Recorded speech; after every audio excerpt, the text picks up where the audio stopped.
Merhaba arkadaşlar, kanalıma hoş geldiniz. Bugün yine size şahane bir çeyizlik yelek modeliyle geldim. Şöyle görüyorsunuz modeli. Etek lastiği ve ön part lastiğini bağlamalı lastik ördüm. Böyle fıstıklı, gördüğünüz gibi ajurlu. Şöyle yakından göstereyim. Çok güzel bir model. Tam çeyizlere layık. Ben çok beğendim modeli gördüğümde. Şemadan çıkarttım bunu. Şemaya bakarak çalıştım. Pinterest'te buldum. Çok hoşuma gitti ve sizinle birlikte yapmak istedim. 3 numara şiş ve alize angora gold ile ördüm. Tabi siz bunu alize süperlana klasikle de örebilirsiniz. Angora da kullanabilirsiniz. Hiç fark etmez. Eminim her türlü iple çok güzel durabilecek bir örnek. Evet, 8 ve 8'in katları artı 1 ve artı 2 ilmek ekleyerek şu şekilde göstereyim. 2 tane model üstünden göstereceğim ben size. Birer tane de kenar ilmeği olmak üzere toplamda 19 ilmek ile çalışacağız. Şu kısma kadar bir model. Ortadaki fıstığımız en son sıradaki. Şöyle bir model oluyor. Araya bir düz ilmek konmuş ve ikinci örneğe geçilmiş. Şeması bu şekilde. Ben size dediğim gibi iki model üstünden toplamda 19 ilmek ile modeli çalışacağım. Ufak bir parçada hemen lastik örmedim. 19 tane ilmeği attım şişime ve hemen birlikte örelim istiyorum. Şimdi ilk sıramızda kenar ilmeğini örmeden alıyorum ve 2 tane düz ilmek örüyoruz. Bir kere doluyoruz ve gelen 2 ilmeği sola yatık kesiyoruz. Bir doladık, bir tane sola yatık kestik, araya bir tane düz örüyoruz. Gelen 2 ilmeği sağ yatık kesiyoruz bu sefer. Tekrar bir doluyoruz. Araya 3 tane düz ilmek örüyoruz. 1 2 3. Şimdi modeli tekrarlayacağız. Bir doluyoruz. Önce sola yatık bir tane kesiyoruz. Bir doladık, bir kestik. Arada bir düz ilmek örüyoruz. Gelen 2 ilmeği sağa yatık kesiyorum. Bir doluyorum ve 2 tane düz ilmeğimi örüyorum ve kenar ilmeği. Modelin arka sırasında bütün ilmekleri ters örüyoruz. Evet, modelimiz toplamda 16 sıradan oluşuyor. İlk 2 sırayı ördük. Şimdi 3. sıramızdayız. Kenar ilmeğini örüyorum. Bir tane düz örüyoruz. Bir doluyoruz. Gelen 2 ilmeği sola yatık kestim.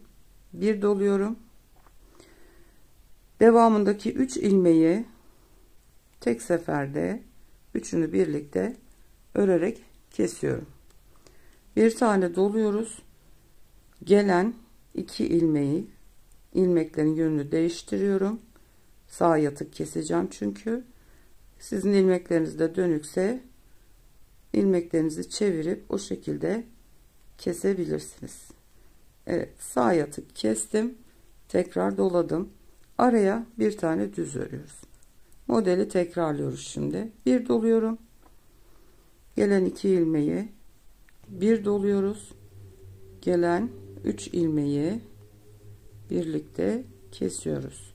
Tekrar doluyoruz. Gelen 2 ilmeğin yönlerini değiştirip bu sefer sağ yatık kestim. Tekrar doluyorum. bir tane düz ilmek ve kenar ilmeği. Arka yüzünde yine bütün ilmeklerimi ters olarak örüp geliyorum. Evet, 4. sıramızda ördük. Şimdi 5. sıramızdayız.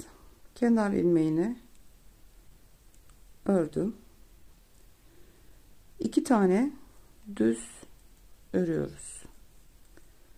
Bir tane doluyorum ve sola yatık gelen 2 ilmeği sola yatık kestim. Şu 3 ilmeği toplamıştık, tek ilmeğe düşmüştü.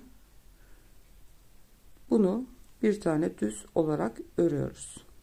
Gelen 2 ilmeğin yönünü değiştiriyorum ve sağa yatık kesiyorum ve peşine bir tane doluyorum tekrar. Arada 1 2 3 tane düz ördüm. Yine bir tane doluyorum. Gelen 2 ilmeği sola yatık kestik. Aradaki bu ilmeği düz ördüm. 2 ilmeğin yönünü değiştiriyorum ve bunları sağa yatık olarak kesiyorum. Bir tane doluyorum. 2 tane kenardaki düz ilmeğim ve son olarak kenar ilmeğini alıyorum. 5. sıramızda bu şekilde. Arka yüzüne döndüğümüzde bütün ilmeklerimizi ters örüp geliyoruz. 6. sıramızı örüp gelelim. Evet hanımlar, 6. sıramızda ördük. Şimdi 7. sıramıza geldiğimizde kenar ilmeğini örüyorum. 1 2 kenar ilmeğinden sonra 3 tane düz ilmek örüyorum. Bir kere doluyorum ve şu piramit gibi kapanan ilmekleri, son 3 tanesini bir kere de toplayıp kesiyorum. Ve gördüğünüz gibi şöyle üçgen bir şekil oluştu. Kapattık. Son ilmek kaldı artık. Tekrar doluyorum. Arada 1 2 3 4 ve 5 tane düz ilmek ördüm. Bir kere doladım. Yine bu 3 tane ilmeği hepsini birlikte tek seferde kesiyoruz. Bir kere doluyorum ve 1 2 3 ilmeğimi örüp kenar ilmeğimi de alıyorum. 8. sıramızda yine bütün arka yüzünde ilmeklerimizi ters örüp geliyoruz. Evet arkadaşlar, 9. sıramıza geldik. Kenar ilmeğini örüyorum. Kenar ilmeğinden sonra bir tane düz örüyorum. Şimdi ilmeğin kesme yönü değişiyor. Sağa yatık kesmem gerekecek. O yüzden şimdi bu ilmeklerimin yönünü değiştiriyorum ve bu 2 ilmeği sağa yatık kesiyorum. Bir tane örüyorum. Bir tane doluyorum. Bu üçgen şeklinde kapattığımız ilmeği, tek ilmek kaldı. Onu tek olarak örüyorum. Tekrar doluyorum. Bir tane düz örüyorum. Ve şimdi sola yatık olarak keseceğim. 2 ilmeği. İlmekleri çevirmeme gerek yok. Çünkü o yöne bakıyorlar. Sola kesmemi yaptım. Ve araya bir tane düz ördüm. Tekrar bu gelen 2 ilmeğin yönünü değiştiriyorum. İkinci modeli yapıyoruz. Sağa yatık kestim. Bir tane ördüm. Bir doluyorum. Bir düz örüyorum. Bir doladım. Bir düz ördüm. Gelen 2 ilmeği sola yatık kestim. Bir tane düz ördüm ve kenar ilmeği. 10. sıra arka yüzünde bütün ilmeklerini ters örüp geliyoruz. Evet, 11. sıraya geldik. Modelimiz şu anda şu şekilde görünüyor. Şimdi yine 11. sıranın tekrarı olacak. Kenar ilmeğini ördüm. Bir tane düz ilmek örüyorum. Gelen 2 ilmeğin yönünü değiştiriyorum. Ve sağa yatık bir tane kesiyorum. Bir tane düz örüyorum. Bir doladım. Bir düz ördüm. Bir doluyorum. Bir tane düz örüyorum. Gelen 2 ilmeği de sola yatık kesiyorum. Bir tane düz arada. Şimdi tekrar gelen 2 ilmeğin yönünü değiştiriyorum sağ kesebilmem için. Sağ kesimimi yaptım. Bir tane örüyorum. Bir doluyorum. Bir düz örüyorum. Bir doladım. Bir düz ördüm. Gelen 2 ilmeği sola yatık kestim. Kalan bir ilmeğimi düz ve kenar ilmeği. 12. sırayı da yine ters olarak bütün ilmekleri örüp gelelim. Evet arkadaşlar, 12. sıramızı da ördük. Şimdi 13. sırayı birlikte tekrar örelim. Kenar ilmeğini aldım. Bir tane ördüm. Gelen 2 ilmeğin yönünü değiştiriyorum. Sağa keseceğim.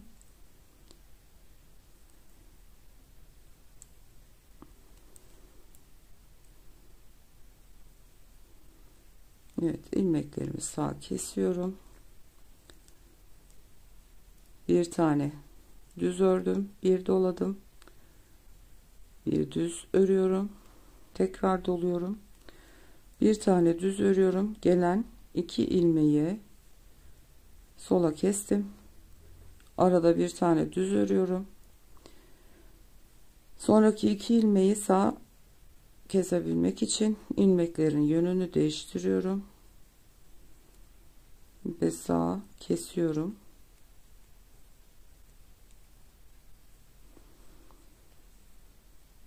Bir tane düz örüyoruz, bir doluyoruz, bir tane düz örüyorum, bir doladım, bir tane düz ördüm. Gelen 2 ilmeği sola yatık kesiyorum. Son bir düz ilmeğimi örüyorum ve kenar ilmeği. Şimdi 14. sırada bütün ilmeklerimizi ters örüp geliyorum. Evet arkadaşlar, 14. sıramızı da ördük. Şimdi 15. sıradayız ve fıstıklarımızı koyacağız artık. Şimdi 15. sırada kenar ilmeğini örüyorum. Bir tane düz örüyorum. Bir tane doluyorum. Gelen 2 ilmeği sola doğru kesiyorum. Bir tane düz örüyoruz. Ve şimdi burada şu ortada devam eden bir tane düz ilmeğin olduğu kısma fıstığı yapacağız. Bir tane tığ ile ben yapacağım fıstığı. Şu şişteki ilmekten başlıyorum. Bu bir. Doladım bir kere.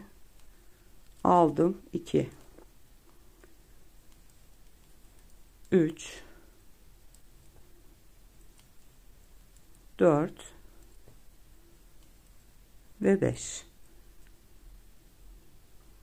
5 kere doladım ve kapatıyorum fıstığı, sıkılıyorum ve şimdi bunu bir alttaki ilmeğin içine batıp